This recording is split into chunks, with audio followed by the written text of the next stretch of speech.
Title this The New Deal Part 2. The New Deal Part 2.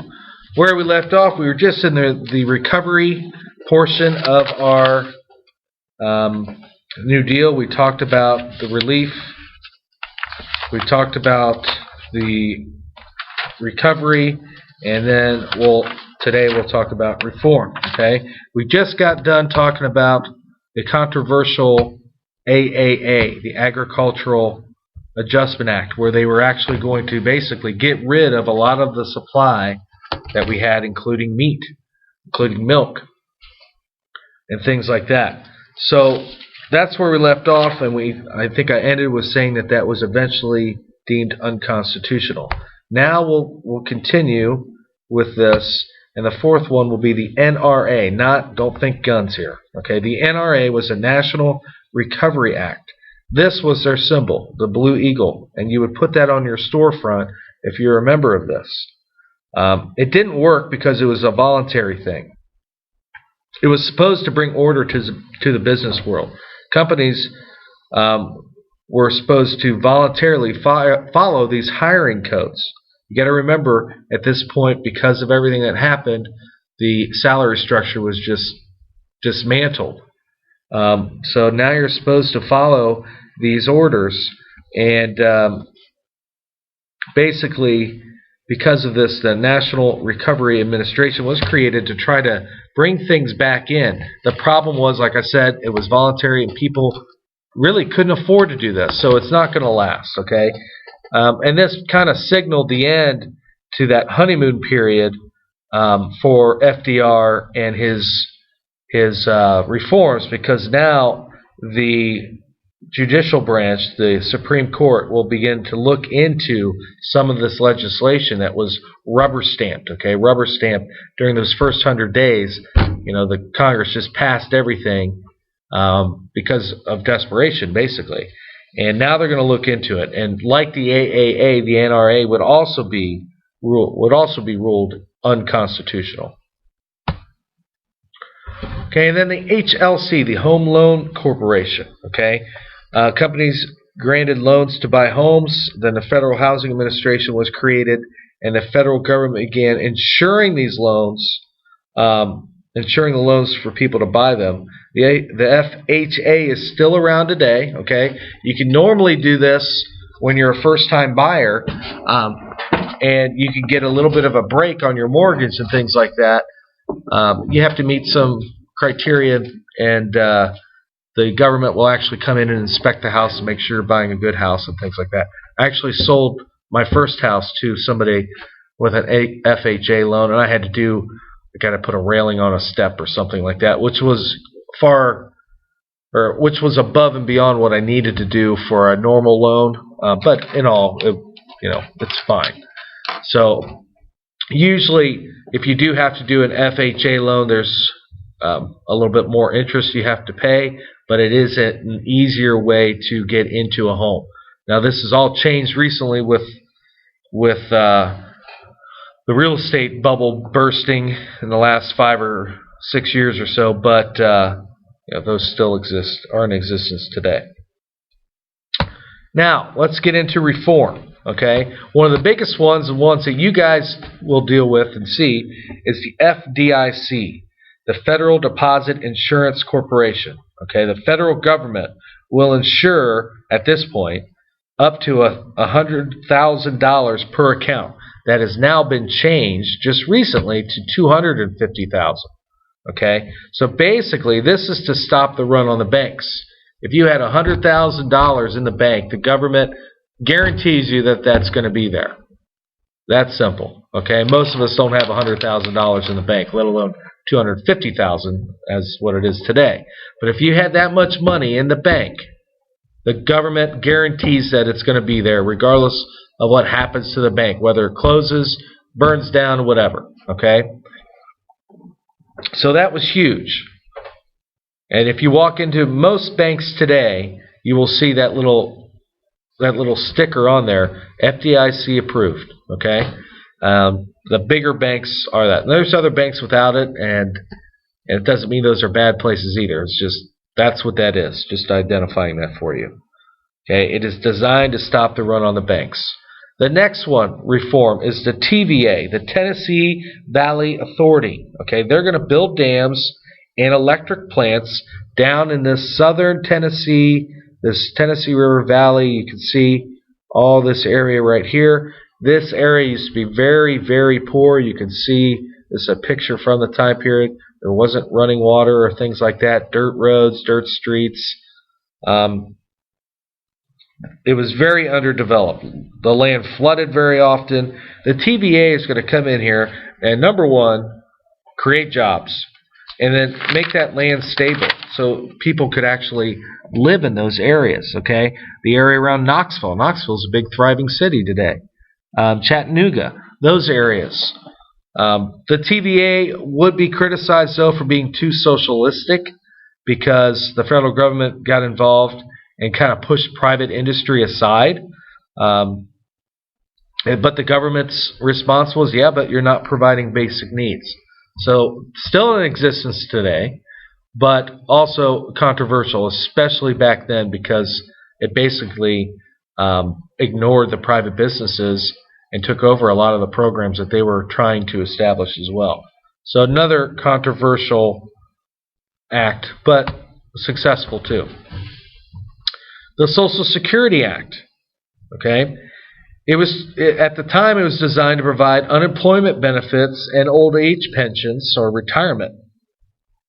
Also provided to aid the handicapped. Okay, we all have one of these today. Back in my day, they used to tell you to carry it around. Now it's like, what? You can't do that.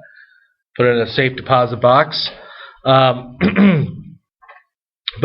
you know, it's basically, it's supposed to give us some aid. Okay, it wasn't necessarily supposed to be a retirement fund, which a lot of people consider it today. That's not the initial meaning for that. Plus, you can't collect on that till you're 65, and the average life expectancy back during this time period was like 60. So the majority of the people weren't going to make it there. And that was done on purpose, okay? But now look at our life expectancy. Okay, our life expectancy now is, you know, in the late 70s. And so we have, that's why our government is struggling so much to pay for this. And that was another thing that wasn't supposed to be. It was, you know, it was a good idea, but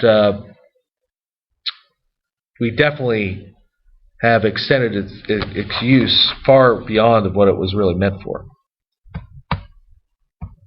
The NLRA, the National Labor Relations Act, created the National Relations Board and how to deal with employees. Okay, this is union stuff here. Beginning of, you know, after the Great Depression hit, the salary structure is wiped out, like I said. So obviously people are going to eventually want to get back to those things. So that's what the NLRA will handle. The SEC, Securities and Exchange Commission, their job is to regulate the stock market. They're responsible for investigating irregularities in the exchange of stocks and bonds, so we don't have overspeculation. We don't have that fraud. This has made the news recently.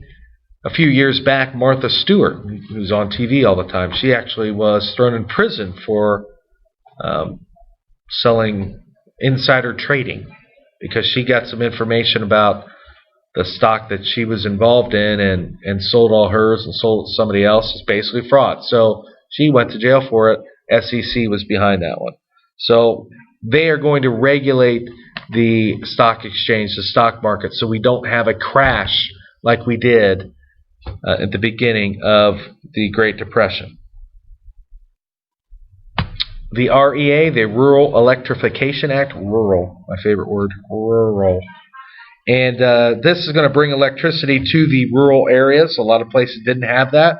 You know, great example are these places again.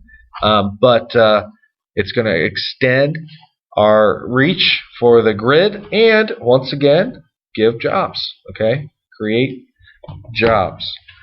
And then not sure what happened there.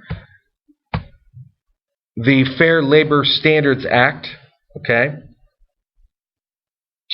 and it's provided for a minimum wage, so we kind of get that salary structure back. Provided for overtime, anything time and a half or anything over 40 hours. Only applied to jobs that fall under federal rules. Okay, this does not include mom and pop stores.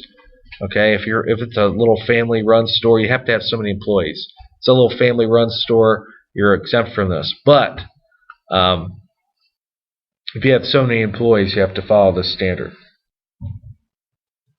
So those are the reform things. Now, criticism, like I said, this wasn't all met with open arms, okay? Lots of criticism. First of all, socialism. Too much socialism in these programs. And the TVA was the best example of that. Okay, how far is this going to go? And here's a cartoon, Roosevelt's New Deal, the socialistic experiments. Federal power becoming too great. Too much government. Is the government too much involved? And then 3, spending too much money or deficit spending. Okay, where's this money coming from? How are we going to pay for this? That is the issue. Hardworking people can't accumulate wealth. Okay, they're being taxed too much. Temporary, not permanent cures. And unfortunately, we know the opposite was happening, so a lot of these temporary cures we're still paying for. Favored labor over business. And then we even see this. FDR was even a dictator or a commie. The dictator thing you can kind of argue because he was elected to 4 things. However, we voted him in 4 times. Don't forget that. Big difference. Okay? Obviously, those things were, the dictator and commie were a little out of whack. But here's a great cartoon that I just exited out of for no reason. That cartoon is going to show you the way that a lot of people felt we were headed, and it's a tightrope. It's a very caution. Here's FDR leading Uncle Sam through the Depression on a tightrope, and if we fall off that tightrope, we end up in Bolshevism, or that's another word for communism. Remember, the Bolsheviks were followers of Lenin. Okay? Any questions? We will discuss this tomorrow. Let's answer our essential questions. Explain the New Deal, and what were some of the positives and negatives. So, essential questions 2 and 3 for homework tonight, and then you need to do another 3 Q&A. Okay, that is all. Stay classy, Vandalia.